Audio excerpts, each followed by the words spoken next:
और ये स्टूडेंट्स आज जेई एडवांस का 26 मई वाला पेपर सॉल्व कर रहे हैं, paper 1, and today we are about to solve question number 2।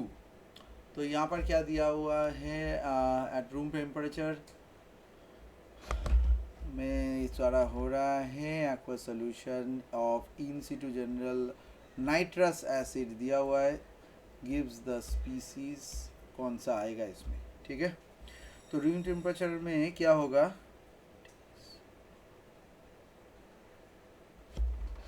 Disproportionation of यहाँ से होगा ऑफ द फॉलोइंग स्पीसीज में अगर हम लोग जाएंगे तो यहाँ पर 3HNO2 HNO3 2NO plus H2 ये आएगा। By looking at the reaction of the species produced is the nitric acid, ये हो गया nitric acid, nitrogen monoxide and water, ठीक है। However, considering the options provided, we need to analyze them in the context of the aqueous solution, ठीक है।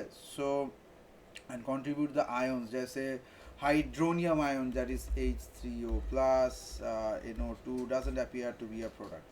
So HNO3 को अगर हम लोग तोड़ेंगे तो हम लोग के पास आ जाएगा NO3 this, ठीक है, और H प्लस और H2O ये दे देता है H3O plus, that is the thing which is been given, जो कि है hydronium ions.